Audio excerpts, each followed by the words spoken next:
du Père et du Fils et du Saint-Esprit. Amen. Les bénis de mon Père. Bonjour. Je suis heureux ce matin de continuer notre expérience de méditation quotidienne. Je suis heureux de vous savoir de plus en plus nombreux.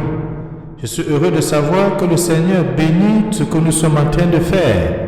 Je suis heureux de savoir que vous aussi, vous êtes des agents de l'évangélisation en partageant dans vos milieux toutes nos méditations.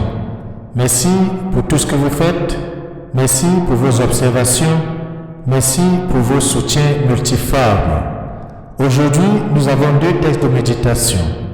D'abord, la lecture de Saint Paul apôtre aux Romains, dans lequel il va dire aux Romains de se présenter à Dieu comme des vivants revenus d'entre les morts. Eh bien, mon Père, rappelons qu'avant-hier, nous avons lu que d'un seul homme, le péché entre dans le monde, mais dans notre homme parfait, Jésus-Christ notre Sauveur, la grâce a été donnée à une multitude. Oui, nous sommes des pécheurs et nous revenons de cet esclavage du péché, racheté dans le sang de l'agneau, racheté par la rançon que le Christ a offert pour chacun de nous, pour toi, pour moi. Ensuite, nous allons continuer la lecture de l'évangile de Jésus-Christ selon Saint Luc, au chapitre 12, les versets 39 à 48, où Jésus-Christ va raconter cette histoire à ses disciples pour que nous comprenions qu'à qui l'on a beaucoup donné, on demandera beaucoup. Oui, le bien de mon Père, Dieu nous crée, Dieu nous invite et nous donne le talent pour que nous puissions le mettre à la disposition de nos frères et sœurs. Toi, que fais-tu des talents que Dieu t'a donnés? Que fais-tu des grâces abondantes que le Seigneur t'a comblées? Tournons le sens à l'intérieur en apprêtant les différents textes bibliques de ce matin à chacun et à chacune. Bienvenue.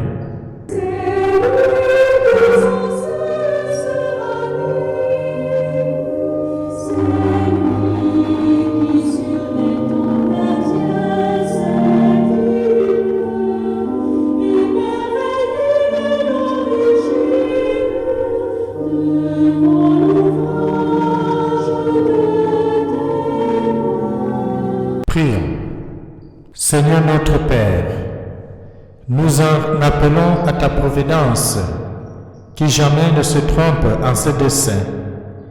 Tout ce qui fait du mal, écarte-le, et donne-nous ce qui peut nous aider. Nous avons prié par Jésus-Christ, ton Fils bien-aimé, lui qui vit et règne avec toi dans le Saint-Esprit, Dieu maintenant et pour des siècles et des siècles. Amen. Et bien de mon Père, lisons Romains chapitre 6, les versets 12 à 18. Ensuite, nous allons méditer Luc chapitre 12, les versets 39 à 48. Bonne méditation. Sans le Seigneur qui était pour nous, qu'Israël le redise. Sans le Seigneur qui était pour nous, quand les hommes nous assaillirent, alors ils nous avalèrent nous vivants dans le feu de leur colère. Alors le flot passait sur nous, le torrent nous submergeait. Alors nous étions submergés par les flots en furie.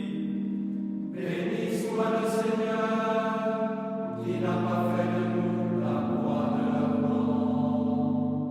Comme un oiseau, nous avons échappé au filet du chasseur. Le filet s'est rompu, nous avons échappé. Notre secours est le nom du Seigneur qui a fait le ciel et la terre. Alléluia, Alléluia, Alléluia, Alléluia,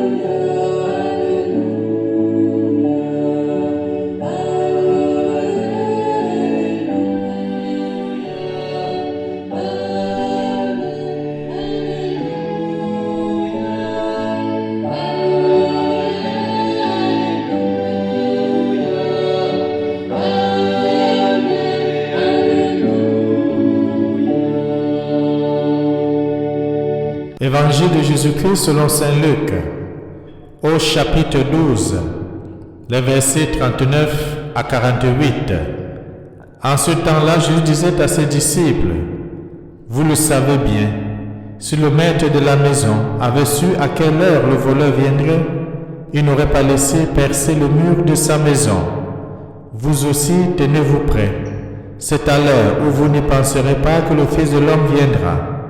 Pierre dit alors, Seigneur, est-ce pour nous que tu dis cette parabole ou bien pour tous? Le Seigneur répondit, que dire de l'intendant fidèle et sensé, à qui le maître confiera la charge de son personnel pour distribuer en temps voulu la ration de nourriture. Heureux ce serviteur que son maître en arrivant trouvera en train d'agir ainsi. Vraiment, je vous le déclare, il établira sur tous ses biens.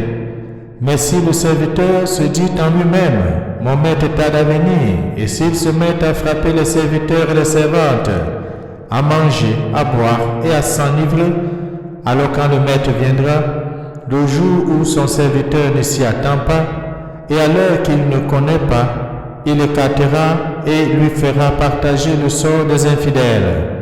Le serviteur qui, connaissant la volonté de son maître, n'a rien préparé et n'a pas accompli cette volonté, recevra un grand nombre de coups. Mais celui qui ne le connaissait pas et qui a mérité des coups pour sa conduite, n'en recevra qu'un petit nombre. À qui l'on a beaucoup donné, on demandera beaucoup.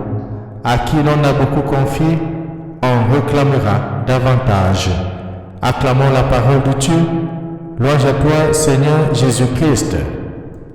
À qui l'on a beaucoup donné, on demandera beaucoup. La bien de mon Père, c'est ainsi que le Seigneur conclut explicitement cet enseignement, cette parabole qu'il donne à ses disciples. Dieu donne à chacun et à chacune de nous. Dieu t'a donné et il m'a donné des talents. Mais que faisons-nous de ces talents? Les développons-nous et les utilisons-nous à bon escient pour faire le bien autour de nous, pour faire le bien à notre prochain? Sommes-nous des intendants et des intendantes fidèles et sensés de ce don gratuit que Dieu met à notre disposition? Eh bien, mon Père, c'est autant de questions que nous pouvons nous poser ce matin. En écoutant l'évangile de Saint Luc, l'évangile veut faire naître en chacun et chacune de nous une attitude d'attente, mais surtout une attitude d'accueil de notre Seigneur Jésus-Christ. Et nous savons accueillir Jésus-Christ, accueillir le prochain. Je ne vais jamais cesser de nous rappeler l'évangile de Matthieu chapitre 25, où il nous dit très clairement que chaque fois que nous aurons fait à un prochain, c'est à lui que nous avons fait cela. Cette attente de Christ, bien de mon Père, ne nous fixe pas sur un avenir plus ou moins lointain que nous ne pouvons connaître, mais il faut le souligner, elle nous tourne d'abord et avant tout vers le présent. Le retour du Christ annoncé n'est pas comme une grande lumière qui mettrait dans l'ombre le monde présent, mais au contraire, elle éclaire notre vie présente, la vie de tout un chacun. Le présent ne nous coupe pas de celui qui vient. Le présent ne nous coupe pas de Dieu, malgré tout ce que nous pouvons vivre dans notre vie de tous les jours, comme situation pénible, douloureuse, situation d'incertitude, situation de questionnement. Notre présent ne devait pas être un élément qui nous coupe de Dieu, parce que Dieu est maître de toutes choses. Nous sommes déjà liés au Christ en faisant sa volonté, servir ceux et celles qu'il nous a confiés. Nous sommes déjà au service du Seigneur et liés à lui.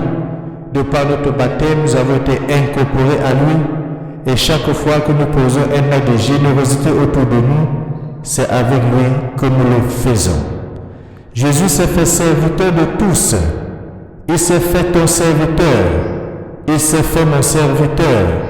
Et on l'a vu lors de la dernière scène, comme elle a lavé les pieds de ses disciples pour montrer l'exemple. Celui qui veut être premier, celui qui veut être en avant, doit d'abord être avant pour celui qui sert, celui qui est au service. Et c'est pour cela que lorsque nous avons vu hier le visage de Saint Jean-Paul II, rappelons que le pape est appelé le serviteur des serviteurs, parce que le pape est là pour servir l'Église de Jésus-Christ, pour servir ses frères et sœurs, pour servir le devenir du royaume des cieux.